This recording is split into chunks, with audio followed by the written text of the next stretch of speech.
Merci Kabouya, merci Nabino Valentino sur Osia du Congo, merci Nabino peuple congolais. Belé, Bobanda Komitungi Sande, Komino, tout le monde n'est pas maman Oseate.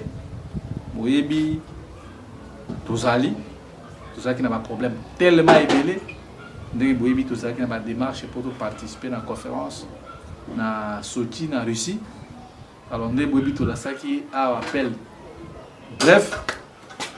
Passeport et ça n'a qu'une dernière c'est que voyage a raté. Puis passeport on a toujours qui a mon amour l'état. Ni tété d'intervention ya ba maman Océan, ba maman Mireille Landou, ba maman Madeleine. Vous avez belé, monsieur Balengi této tanga comme la bango. Vous allez qui wana vous soutenir qui biso pour tout ça passeport. Parce que passeport na Congo comme un luxe. $300 pour la pose passeport. Mais une fois de plus, n'a pas si nyonso ou cela qui est tout son passeport, mais voyage cela qui est annulé, cela qui est déjà pour dépasser qui date, cela qui est prévu parce que tout ça qui n'a pas passeport. Et on a besoin de monde qui va tomber sur tout ça, tout pas, tout percer te comme abisa auto zo lingate parce que conférence c'est ça qui n'a réussi. N'est que le monde qui n'a qui biso puis c'était fait tout que la deuxième délégation, mais on a raté ça parce qu'on n'avait pas le passeport. On suppose que les prochaines conférences vont participer. Alors, nous boyebi, tout ça liwana, et bien, bah, tout la même de copine, tout le monde, aux autres, diminuer Makambo à Congo, oh, vous les quittez tellement trop. Makambo à Congo, ils quittent tellement belé. Mais à moi, tes alliés, les portables pour la mission, les portés alliés, to bunda pour Namboka, to libérer Congo. Na minute, oh, boy, vous avez mon atbanda quoi, bisabino, que processus électoral, les alliés processus biaisé. Les alliés processus et comme même mboka na crise et comme même mboka na moto makamoto banda ko bisabino lelo obo bandi ko kokisa mabendisi nyonso eza rouge lelo nde tozolo ba awa bomoni ba candidat président ba candidat député ba candidat municipal ba candidat député provincial ba ke ko déposer ba candidature na bango. Mais jusqu'à présent, et là que les Gélabiso, est-ce que l'élection au Ekoussa est la date prévue? Parce que quand on a l'organisation et un processus électoral, il y a trop de problèmes. Bah tu vas ça qu'on violer pour que les causes en boca, bah ça qu'on violer même leur portage statut à Seni, bah bien à l'état, bah ça qu'on sale la yango, tu le mona bah bande nae, bon mon acquis dimanche n'a qu'un qui cotique ou à y candidature. Va dépasser plus de $1 million américains. Kaka pour la mobilisation, mais le peuple a comprendre, le peuple a fait qui n'a pas là-bas, a observé, le peuple a fait qui n'a pas boire qui comme pour n'a pas Satan. Tu n'as pas bimi tu wana asuki wana ta ko pesa bato promesse. Kengai na ko postuler Congo lokola remontada nini bo. Mais la seule question, oh biso to somituna, remontada les en langue espagnole. Cela veut dire que et lorsque ezalaki na se yo travaillons matisi yango soki tozomi tuna remontada oyo Tshilombo asali eza détournement ya mbongo ya ram eza détournement ya mbongo ya projet ya Tshilejelu projet ya 145 territoire bambongo ebele ya bapasseport makambo ebele yango nde Félix akobisa biso remontada. Et aujourd'hui là nde tozoloba awa une partie ya territoire na biso 500 km ezali entre maboko ya ba tu as EAC ba M23. Ce qu'on remontant à au Tshilombo za kosala, est-ce que ba mboka wana ba botoli yango ou bien mboka wana eza na kati na boko ya batu ya M23. Et puis lelo o bobomoni, il y a un déplacement ya ba borne o Uganda uti kozwa pe o ya ndambu ya kilomètre mabele. Yango bozo mona tolbisa kibino keno. Processus électoral à 2023 et cause la processus moko o que ceux qui t'ont raté occasion wana comme ma peuple na révolution populaire. Je vous dis tout côté ka peuple moko ka kolela le on voto vanda to bimato la muka to komona pour Tshisekedi ba deal na ya sala ki yana Kabila ba to ba komi kolubela yango. Pour nous c'est pas vraiment important qu'on vanda sur dit les alliés zalate to vanda a biso tout le monde John Numbi abimi na télévision kolobake Félix a trahi ba corps ya ba tunyo so ba état qui est pas comme pouvoir. Mais est-ce que yo peuple congolais tant oza comme na biloko oyo ovandi na opo kangi maboko parce que ezala batuwana ezala Tshilombo ezala kaya Kabila bango nyos ba trahir peuple bako ba ko ba te que non to libérer peuple en danger pour na yoki ba lobi makambo belé article 64 ko so soki Tshisekedi na Kabila ba ko bomana wana eza problème na biso te problème na biso ezali tozwa na Kabila na Félix Tshilombo to bimisa bango na ba Rwandais oyo bo ba bizimakara ba Rubero banani oyo bo baza na kati ya mboka na biso oyo bo baza ko continuer toujours ko tirer ba ficelle ba oyo bo baza ko trahir du jour au lendemain parce que lelo ba querelle na bango eza ko profiter la peuple la place ni eza ko profiter la peuple comme côté parce que John Nombe lobi Félix il y aura rapport de force kaka bango te ba pesa ke pouvoir kaka bango mutu ba ko défenestrer. Ce qui est important, c'est l'élection. Namboka na biso ça na place. Donc mes chers frères et sœurs, sorti auto numbe lobi o be couper kozala, bazo pousser Tshisekedi na erreur. Et couper kozala, et là comment bazo linga ba pousser batu na balabala pour que bango ba profiter ba kosala sona bango. Yango na zo bengi sabino. Soki to sala bolingo ya mboka o to landa batu wana te ba politicien parce que ba politicien congolais bango tout ba trahir peuple congolais. La classe politique congolaise est corrompue. Tina moi les pinières. Prévenez. Botala. Félix ndenga biso tout oyebi. A respecter ka ba corte, a respecter ka maloba na été. Fayulu de même. À respecter Fayulu, c'est un homme versatile. À tout moment, il est dans l'incohérence totale. Peuple appelle ça qui fait confiance. Na cadre à la mouka, Tobunga Bitumba, pour que en 2023, quand il a toujours fort la peuple wana. Mais Fayulu a beau que la volonté à peuple. Fayulu a katambouina banani ba matata ponyo, atambouina ba kabiliste. Et aujourd'hui, bakabiliste basakani na tiro mona Fayulu nde bozo mona lelo oyo boye le président élu a côté pas a koyeba bisika nini oyo bo akodiembela te parce que le mécanisme nini ata lelo Fayulu akomi président de la République ozana ba député te yo boy ke ba candidat na yo ba kende ko postuler mais na dernière minute yo moko oye ko rebondir ke tozo kende na élection nyoso na ezali pona nini ba ndeko na ngai ezali parce que Fayulu azali kosala deal yeda Félix Tshisekedi parce que batali bloqué ya bakatange Matata Mukwege Katumbi Kabila baswahili wana nyoso basali bloc na bango nde Félix abino lokola biso pe na côté ya Afrique na nini na côté ya Ouest RDC boya to sangana prévenez botala Gombe zali zone rouge. Fayulu c'est un opposant radical à pouvoir oyo. Ba yiba e pouvoir na e. Mais bota la mukolo Fayulu a kota ki na dépôt à candidature na e. Na ba militant na e. Ti liboso ya seni. Est-ce que biloko na ekulu bisabiso loko mokote? Lelo on est tozo bisabino. Président Fayulu a na bulungu a kotambola kuna. Tout ça Fayulu a ko jouer rôle pour la ko distraire opinion parce que il sait que il ne va pas gagner des élections. Parce que Fayulu kotambola kongo mobimba te.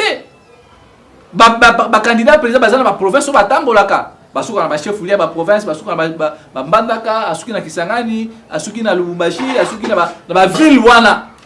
Maintenant ne combattre campagne na kati ya mboka lokola Masimanimba. Qui va battre campagne na Manono pour bango bakoma kuna tena ba territoire.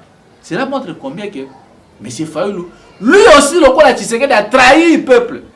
Ateki mboka na biso apesi yango na batu ya EAC ndenge moko pe Fayulu a trahi serment na ye oyo alak paki liboso ya peuple ke mutu a trahi peuple kombo na ye likama yango bozomona important c'est élection ya 2023 et kosala na ba enjeu majeur soit ya kobenga na Kabila soit ya kobenga na Félix na Kabila nzela moko.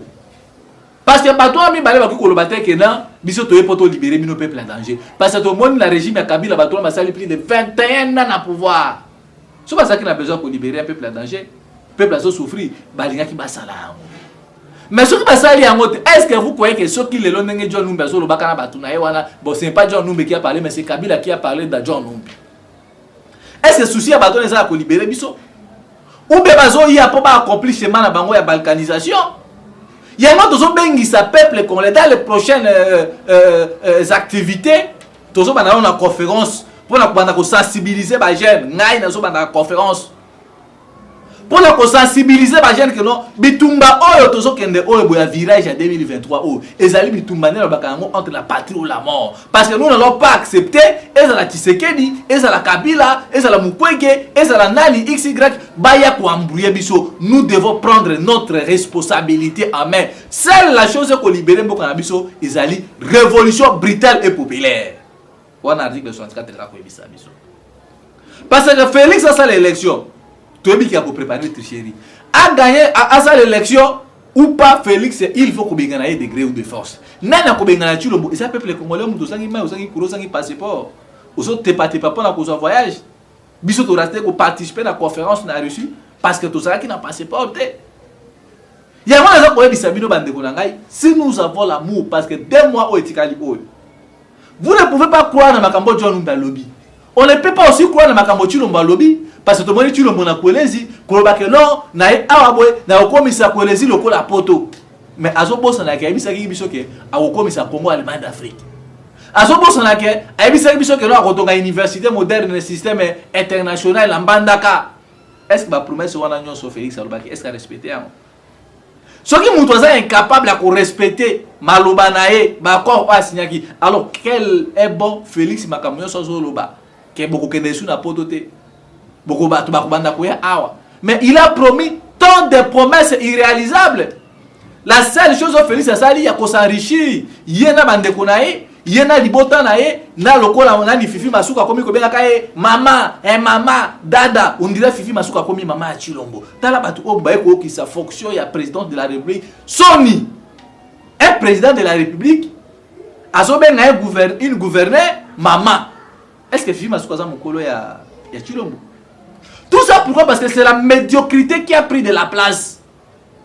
Félix normalement na Grand Katanga, il a fallu que Katanga que non, tala na kutaki mboka boye, ngai na travailler dans le secteur de l'économie, na travailler dans le secteur de l'infrastructure, na travailler dans le domaine boye et voilà le que Félix a personne ne puisse que ba Congolais espoir. Mais Félix a dit ça biso que non, rekomisa comme Allemagne d'Afrique. To rekomisa ko les poto. Au moment où et pas na mupopa na Chilenge, ba bazo continuer kola la molini. Na kisasa na minute obu insécurité kuluna molili total yango tozo bengisa peuple congolais bon soutenir biso parce que tozo na besoin lokola tozo bana ba conférence obu ko sensibiliser ba étudiants ko sensibiliser ba jeunes na ba paroisse et ko vraiment conférence pour que non total isabango comment est-ce que nous allons résister en 2023 et on ne peut pas laisser même ne fût-ce que 3 minutes pour que Félix a glissé yango les ali message to za kolasser. Puis nous avons actualité télévision pour la sensibiliser. Tu belé baso condamné biso de comprendre ni bo. Tous on a besoin parce que la minute oh boy. Ezalaka Kabila, ezalaka Tshisekedi. Il faut biso peuple to mettre bango en garde. Boyebi pouvoir na biso en 2006. Boyebi pouvoir na biso en 2011. Boyebi pouvoir na biso en 2018. Cette fois-ci pas question. Ezalaka Kabila, ezalaka Félix ou akomeka biso peuple tozala na pe tozala vigilant. Mais kuna peuple qu'on ça distrait. Nde bozo mona wana Félix azuba mama wana ya mikolo na batu wana bakendaki na union sacrée dimanche batandi bango na boulevard likolo ya moi pour na 5000 pour na 10000 francs yango bozo mona lelo oyo boye peuple congolais azo yebelo kwa zo lukate. Vous avez vu comment ce militaire IDPS bazo wolola Jean-Pierre Bemba comme ko so na ba militaire IDPS pour la nini parce que lui le ministre de la défense bazo tuna wapi Bunagana biso to kanisa ke yo boye na yo Bunagana ko la récupérer mais aujourd'hui Jean-Pierre Bemba liga buna ba militaire IDPS Augustin Kabou yazo peke ça. C'est triste. C'est triste pour la mboka monene lokola Congo. Le lomboka na biso Uganda déplacé ba limite azu oyaye pas Burundi et puis je vous dis Félix a na sous-région a na bonne relation na aucun pays voisin na mboka na biso. Parce que ce qui biso peuple doit accélérer. Pression sur pression. Félix il va fouiller à Okimambo. Il y a pas de gens parce que tout le monde a plus de 24 candidats présidents de la République. Bande konanga pour na so landa ba information bande ko belé baso CP là ah tozui docteur Denis Mukwege na garçon o bojano na ni Kosa Mutamba De un d'abord, vous devez savoir que Kabila n'a Félix Bakor et Katanate. Parce que le moment où Félix a déposé candidature na Ewana, Bazaki na Lubumbashi, Basolaki na Kabila. Parce que ce Bakor et Katana entre Félix et Kabila, soit Moko a Kokim exil, soit Moko il faut Basilana. Mais nous devons comprendre pour ça. Parce que tant que Kabila a inquiété Félix, c'était. Tant que tu ne peux pas inquiéter Kabila, c'était. Boye Bakor les alliés. Parce que en 2023, tu as la paix beaucoup. Tout le monde est boye. Félix a super pouvoir la paix si Costa Moutamba. Parce que Costa Moutamba Zali, Afa ya Barwandais. Azali mwana o Barwandais baza ko adopter. Pareil à Costa Moutamba za Barwandais. Nous devons faire très attention à garçon là parce que ce botali Costa Moutamba azalaki na Kabila, azalaki na FCC, il a joué de grands rôles, ba pesa même responsabilité na onatra. Donc tout ça là très attention parce que bozo mono Kabila nini boy ezali juste diversion. Moutamba lobi kenga na botami na Barwandais, to kolina Barwandais. Mbongo o Costa Moutamba zui. Ya okenda ko postuler azoli ngo wapi. Qui soutient Moutamba? Ce sont les Rwandais. Félix il peut soutenir garçon là. Donc tous à la surprise à lobby beaucoup mon a beau pouvoir beau prou, ils ont pas jeune wana. Boy bango que non, mboka na biso déjà ko kenya sur la moa. Kabuya zo sala nga signe. Pona kana ko sukisa. Le lobo moni candidature à docteur Denis Mukwege. Ba tebele ba diaspora. Et puis bino pe ba nekura biso diaspora. Bozo tia biso na ba retro. Mukwege auti kofinga bino ba diaspora awa. Na ba na makambo na no.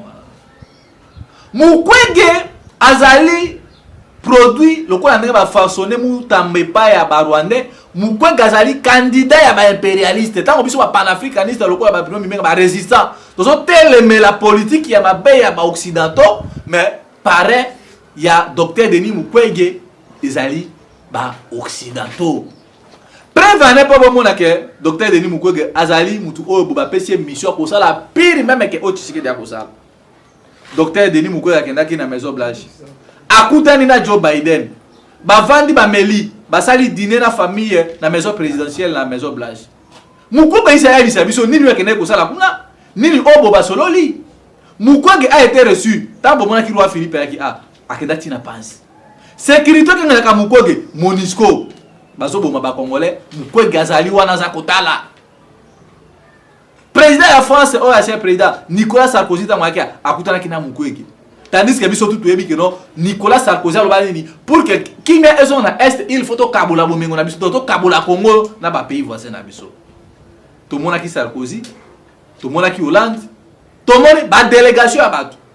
Dans une famille Bill Clinton, vous allez voir que Mukwege azaba ba proche ya Batouana. Batouana nde bango mutu baza ko financer bitumba est pour que non ba exploiter ba minerais na biso ba mama na biso ba viola ka bango et à cela bozo mona bazo pesa edo pour que ya bima comme si que non c'est lui le bienfaiteur, c'est lui le prix Nobel de la paix, ye mutu za na mutema malamu ya kosonga ba mama na biso. Nous devons faire très attention à notre candidature à docteur Denis Mukwege.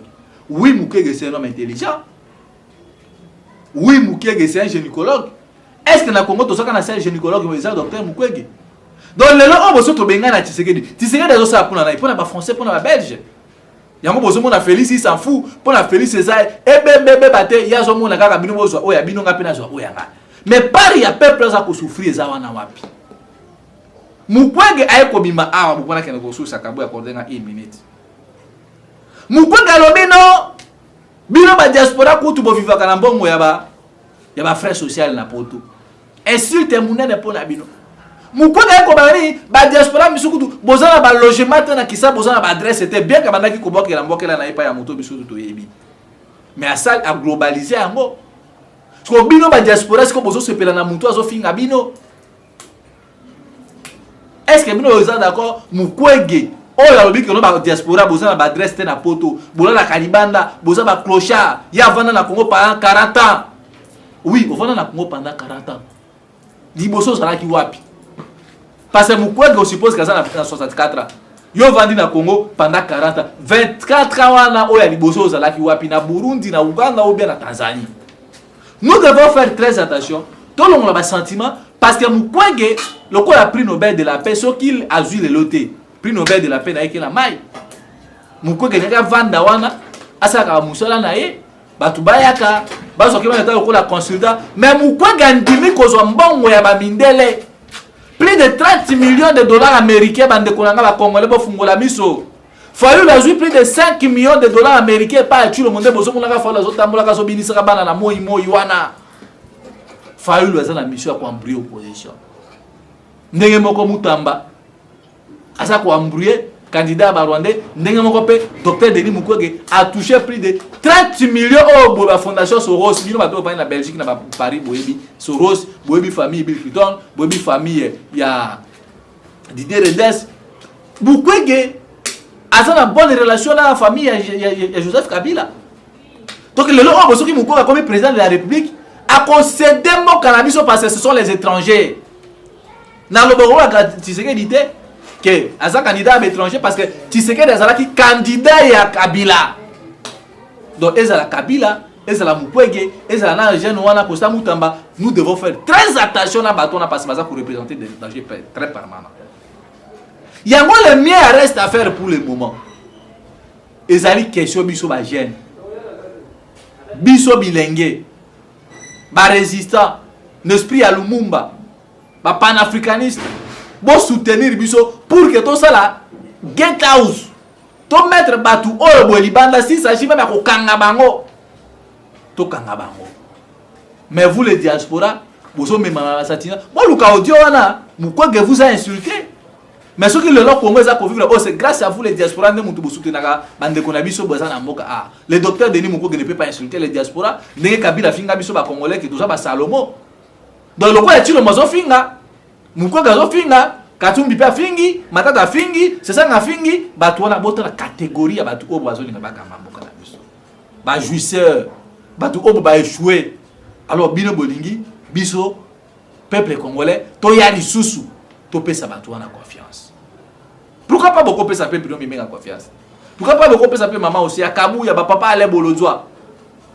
Mais vous voulez soutenir ba kabiliste oh bazaka ko yembela Kabila butu mo na télévision. Vous soutenir ba. C'est décevant. Il y a on a bengisi mutu na mutu. Na sens à responsabilité aye ba kutala les bons côtés de l'histoire. On avait mis notre confiance na Fayulu, mais Fayulu le oboy a dilé yena Félix Tshisekedi pour que na second mandat Félix a se retrouver pe.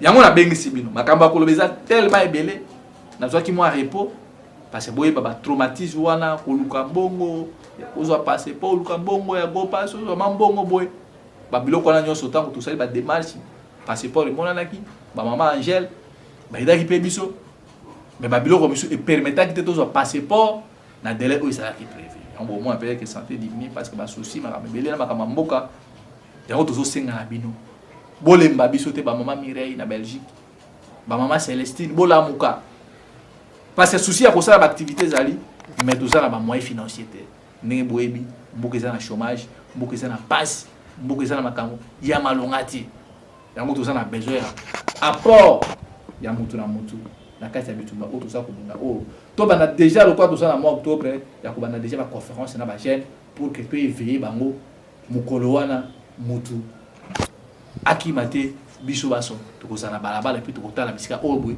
Tshisekedi na bande na ya batonyo sacré bako voler victoire ya peuple numéro na biso kande boyebi na sinaka numéro na ngaite ezali plus 243 81 73 11 702 plus 243 81 73 11 702 wana nde boyebi komela les résistants Bruno Mimbenga ba idée na bino quelque chose na bino makanisi na bino ekozala pe eloko moko nga na bino tokutani na mikolo ezali koya ingeta